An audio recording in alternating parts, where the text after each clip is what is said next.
Kumusta mga kasaliksik? Isa ang Amazon Rainforest sa itinuturing ng mga eksperto bilang pangunahing lugar na nagtatago ng mga kayamanan. Kaya mula sa isang hotel na gawa sa eroplano sa gitna ng gubat hanggang sa barko na bigla na lamang lumitaw sa gubat, ay pag-usapan natin ang 10 pinakakakaibang bagay na natagpuan ng mga eksperto sa kagubatan. Kaya kung handa ka nang malaman ng mga ito ay simulan na natin. Number 10. Airplane Jungle Hotel. Well, kasaliksik.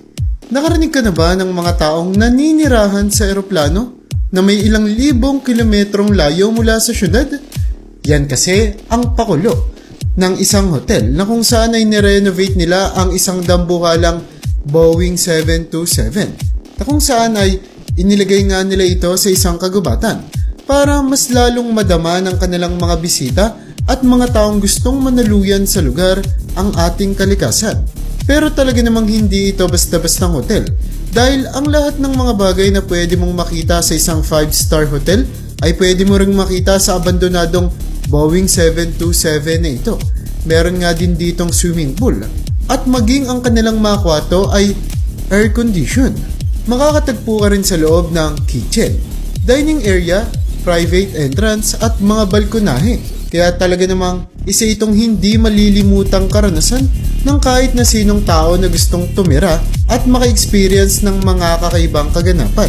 Bukod pa doon ay pwede mo rin gamitin ang bintana ng eroplano na ito na imbis sa impapawid ka tumingin ay sa mga puno't halaman ka nakatitig. Nakakaiba mang idea pero talaga namang kamangha-mangha at hindi inaasahan ng kahit na sino. Number 9. Ang maalamat na kumukulong ilog.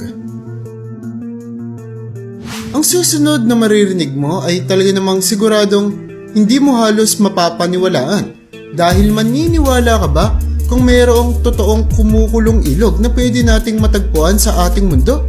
Ang tinutukoy kong kumukulong ilog ay ang matatagpuan sa Central Peruvian Amazon. Una nga itong naipamala sa buong mundo ng isang National Geographic Explorer na nagngangalang Andres Ruzo matapos niyang imbestigahan ng lugar dahil sa kwento ng kanyang lolo sa kanya na meron nga daw ilog na kumukulo na matatagpuan sa Amazon. At dito ay nadiskubre niya nga na ang ilog na ito sa Peruvian Amazon ay lumalamig at bigla na lamang kukulo nung maabot ang temperatura nito ng 94 degrees Celsius. At nang una nga itong marinig ng mga eksperto ay talaga namang lubhang sumakit ang kanilang mga utak upang makaisip ng lohikal na eksplanasyon kung paano ito nangyari. Hanggang sa may mga tao ngang nagsasabi na ang kumukulong ilog na ito ay maaaring dahilan ng mga sirenang malapit sa lugar. Ngunit ang pinakamadali at pinakamalinaw na paliwanag na pwede nating sabihin dito ay ang mga geothermal na matatagpuan sa mga malalapit na bulkan sa ilog na nagdudulot para ito ay uminit at tuluyan ngang kumulo. Pero dahil sa kumukulo ang ilog na ito ay maraming mga buhay na rin ang tuluyang nawakasan. Mga hayop na hindi akalain na hindi pala nila kakayanin ang temperatura sa lugar. Number 8. Misteryosong bilog sa Amazon. Hindi natin pwedeng pag-usapan ang mga misteryosong bagay na matatagpuan sa Amazon kung hindi natin masasabi o mababanggit man lang ang mga Amazon rings kung tagurian ng mga eksperto. Ito ay mga sinaunang formation sa Bolivian at Brazilian Amazon na kung saan ay mas matanda pa nga daw ang mga ito kaysa sa kagubatan. Ang mga hugis na ito na may parisukat, straight at malabilog na forma ay talagang namang gumugulo sa isipan ng mga eksperto. Hindi nila alam kung ano ang layunin ng mga ito kung bakit ito binuo. Maaari bang ginawa ito ng sinaunang mga tao dahil may kinalaman ito sa kanilang hanap buhay? O baka dahil ito sa kanilang paniniwala sa reliyon o seremonya? Ngunit ayon sa mga huling pag-aaral na naisagawa ng researcher na si John Francis Carson, kinumpirma niya na totoong ang gawa ito ng mga sinaunang tao at hindi ito gawa ng ating kalikasan. Ayon pa sa kanya ay maaaring nasa 1,000 taon na daw ang tanda ng mga ito. Pero hanggang ngayon ay hindi pa rin nalulutas ang misteryo sa kung ano ang tunay na layunin ng mga bilog na ito. At patuloy patuloy pa rin naman itong pinag-aaralan ng mga eksperto para tuluyan na nilang malutas ang sekreto ng mga nakakaintrigang formations na ito.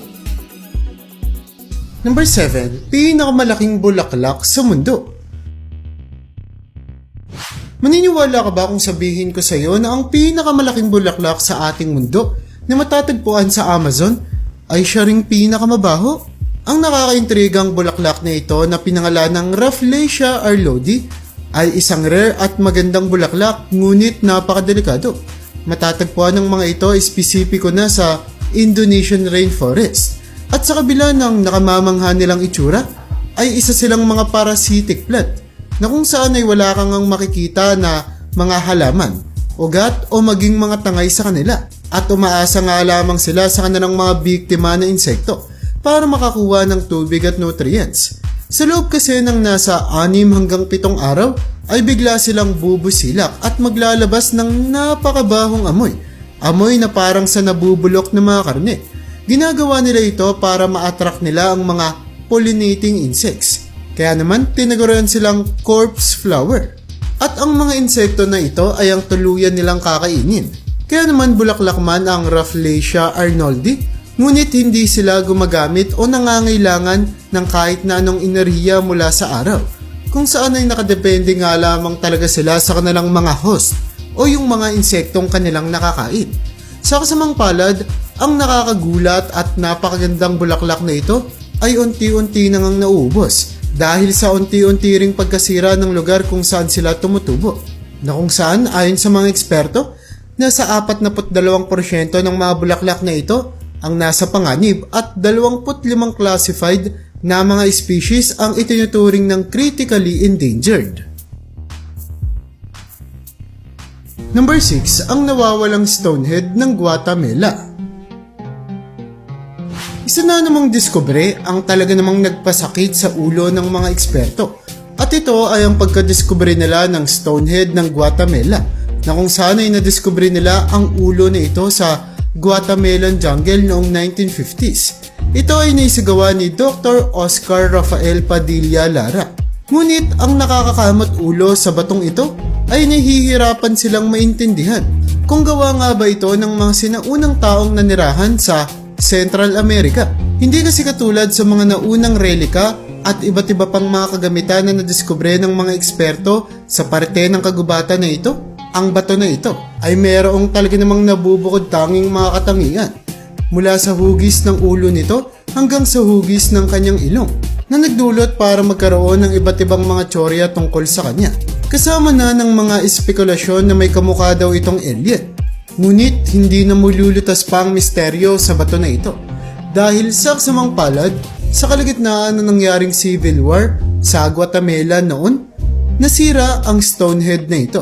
Kaya naman ang natitirang alaala na lamang nito ay ang mga litratong nakuhanan sa kanya bilang isang ebidensya na minsan siyang nabuo sa ating mundo.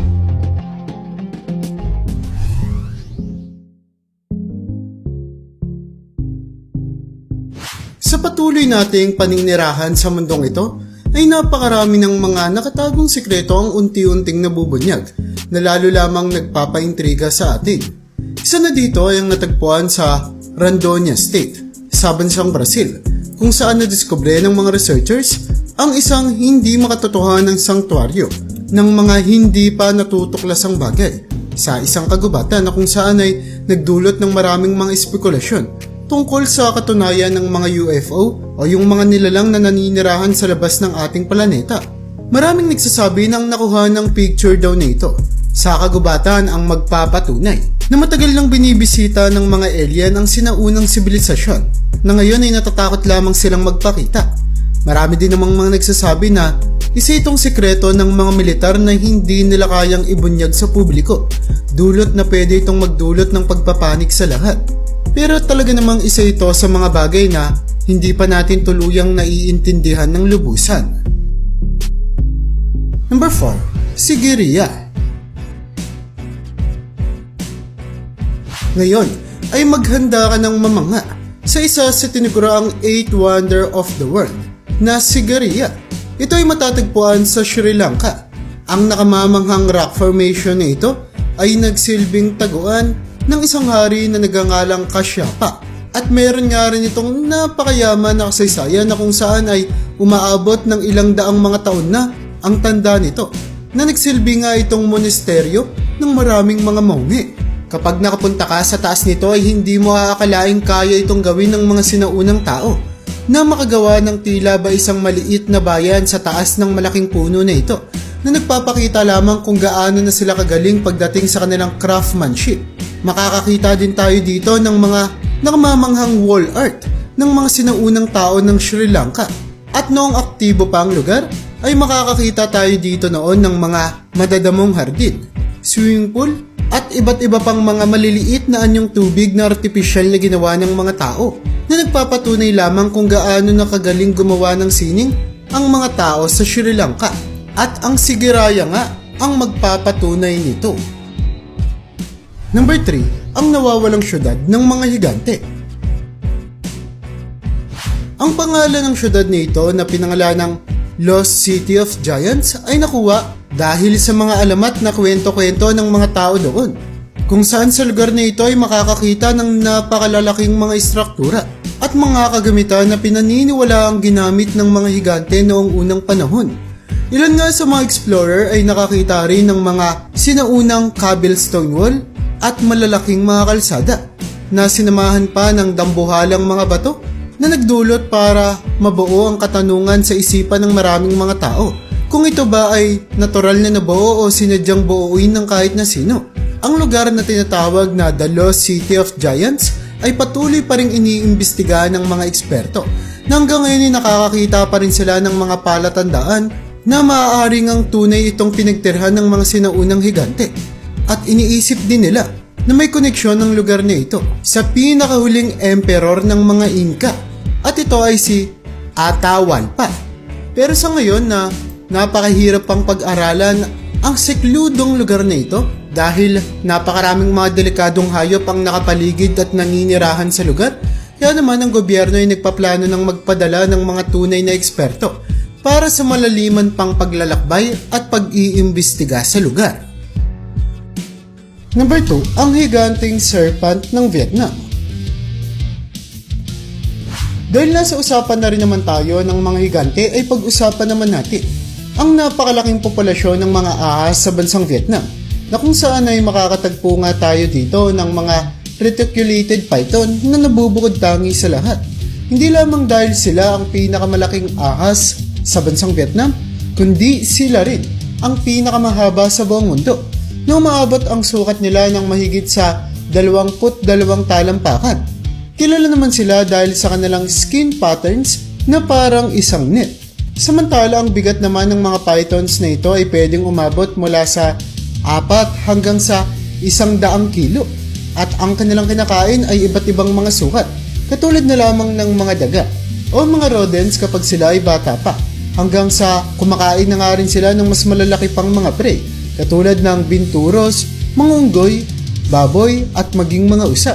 Sa kabila ng katotohanan na may iba na ngang mga reticulated python ang na-videoan na kung saan kumakain sila ng mayroong bigat na umaabot sa 25 kilo na kanilang mga prey, ay talaga namang hindi inire-rekomenda ng mga eksperto na gawin silang alaga dahil sa potensyal na mangagat sila at maging dahilan pa ito ng seryosong pinsala sa iyong katawan. Kaya sa ngayon ay mamangha ka na lang muna habang nakatitig sa iyong screen sa mga nakamamanghang hayop na ito. Number 1, barko sa gubat.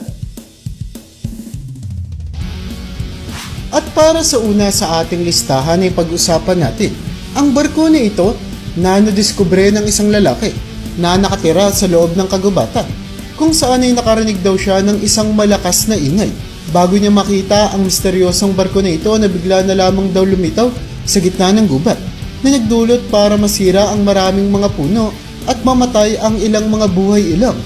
Ngunit hanggang ngayon ay hindi niya matukoy kung papaano ito napunta sa gubat, at nang pasukin niya ito ay nakakita siya ng mga kalansay ng mga tao, at sa pag-iimbestiga niya napag-alaman niyang ilang mga daang taon nang patay ang mga tao na ito, na lalo lamang mas nakadagdag pa sa misteryo. Gustuin mang pag-aralan ng mga eksperto ang barkong tinutukoy ng lalaki, ay hindi naman nila alam ang eksaktong lokasyon nito, At ayaw ding ipaalam ng lalaki kung saan ito matatagpuan dahil naniniwala siya na mahiwaga ang barko at hindi ito dapat gambalain ng kahit na sino. At yan ang bumubuo para sa listahan natin sa video na ito. Kaya para sa iyo, alin sa mga kakaibang bagay na ito na natagpuan sa kagubatan ang pinakagumulat sa iyo? I-comment mo naman yan sa baba at hanggang dito na lang muna ang aking bahagi. Hanggang sa muli mga kasaliksik, maraming salamat sa panonood. See you in my next video.